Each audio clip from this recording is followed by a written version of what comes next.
Salam, selamat pagi sahabat-sahabat yang diberkati oleh Tuhan Yesus Kristus.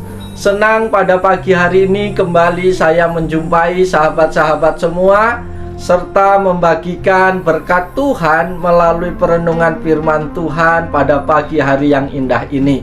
Firman Tuhan pada pagi hari ini terambil di dalam surat Efesus 5 ayat yang ke-15. Demikian bunyi firman Tuhan. Karena itu, perhatikanlah dengan seksama bagaimana kamu hidup. Janganlah seperti orang bebal, tetapi seperti orang arif. Sekali lagi, karena itu perhatikanlah dengan seksama bagaimana kamu hidup. Janganlah seperti orang bebal, tetapi seperti orang arif. Amin. Saudara-saudaraku yang diberkati oleh Tuhan Yesus Kristus, ketika kita menjalani kehidupan kita hari-hari ini, bukannya hari demi hari akan semakin ringan, semakin baik, tetapi realita yang harus kita terima saat ini adalah hari-hari itu semakin sukar dan semakin jahat.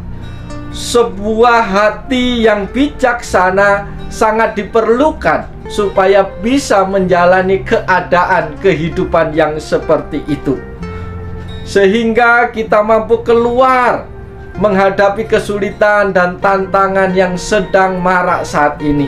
Sahabat-sahabatku yang dikasihi oleh Tuhan, kalau kita mau menjalani kehidupan kita hari lepas hari yang semakin sukar ini, kita harus memiliki hati yang bijaksana. Oleh sebab itu, melalui pesan Tuhan pada pagi hari ini, bagaimana seseorang itu disebut bijaksana? Yang pertama, pesan Tuhan, orang itu bijaksana apabila selalu mawas diri. Itu yang pertama, saudaraku. Banyak orang mengalami kegagalan dalam hidupnya karena tidak bisa berlaku bijaksana. Hikmat dari Tuhan melalui firman-Nya lah yang akan memampukan saudara dan saya untuk berlaku bijaksana dan membuat panca indera kita semakin peka dan terlatih. Roma 12 ayat yang kedua, bagian yang terakhir dikasih, sehingga kamu dapat membedakan manakah kehendak Allah, apa yang baik, yang berkenan kepada Allah, dan yang sempurna. Kata perhatikanlah dengan seksama bagian firman Tuhan yang kita baca tadi meminta kita selalu berjaga-jaga, melihat dan mengawasi keadaan sekitar kita. Jangan sampai kita tertidur secara rohani dan tidak mawas diri. Orang yang mawas diri senantiasa melakukan pengujian tentang apa yang berkenan bagi Tuhan. Paulus menasihatkan jemaat di Tesalonika akan hal ini. Ujilah segala sesuatu dan peganglah yang baik. 1 Tesalonika 5 ayat 21. Itu pesan Tuhan yang pertama bagi kita. Kita disebut bijaksana apabila kita selalu mawas diri. Pesan Tuhan yang kedua, kita dikatakan bijaksana itu kalau kita dapat mengatur waktu dengan baik. Yaitu yang kedua, kita bijaksana apabila kita dapat mengatur waktu dengan baik. Pergunakanlah waktu yang ada, karena hari-hari ini adalah jahat. Efesus 5 ayat ke-16. Efektivitas hidup seseorang sangat ditentukan dari waktu yang diaturnya dengan baik. Siapapun kita, tanpa terkecuali mendapatkan waktu yang sama dari Tuhan, yaitu 24 jam dalam sehari. Meskipun demikian, tiap-tiap orang memiliki efektivitas dan produktivitas yang berbeda-beda dalam waktu 24 jam itu. Oleh sebab itu, saudara-saudara, semua bergantung bagaimana kita mengatur waktu dengan baik. Ingat, waktu terus berjalan dan tidak bisa terulang kembali.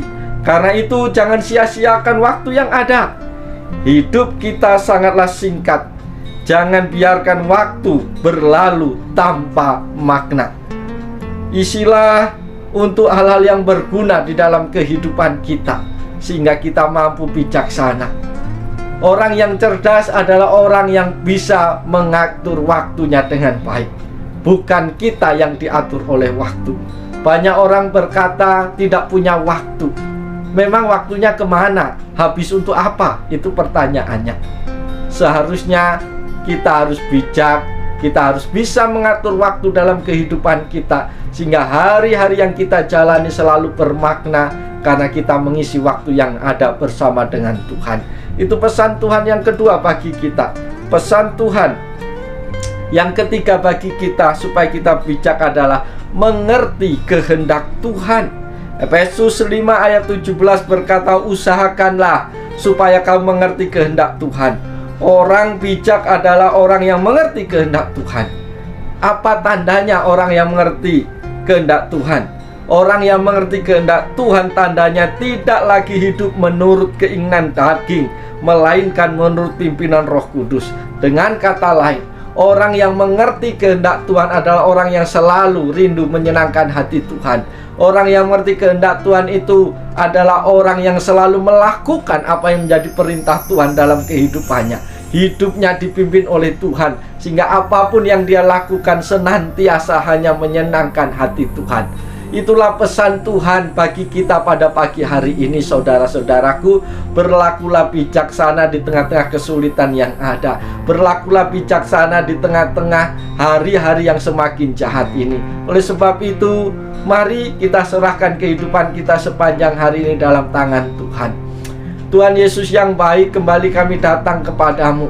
Pagi hari ini hamba mau berdoa untuk setiap anak-anak Tuhan, setiap pribadi yang menyaksikan program ini.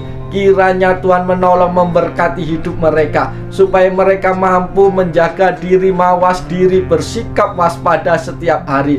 Biarlah mereka semua dikaruniakan hikmat oleh Tuhan, sehingga mereka mampu mengatur waktu dalam hidupnya dengan baik, dengan bijaksana. Kami juga berdoa kiranya mereka semua dipimpin oleh Roh Kudus, dipimpin oleh Tuhan setiap hari, sehingga mereka mampu mengerti apa yang menjadi kehendak Tuhan dalam hidup mereka sehari-hari.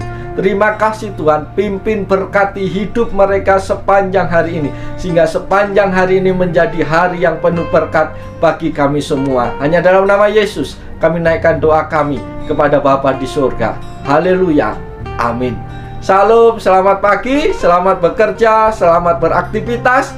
Lakukan yang terbaik untuk Tuhan, maka engkau akan diberkati oleh Tuhan. Selamat pagi, Tuhan Yesus memberkati. Salam.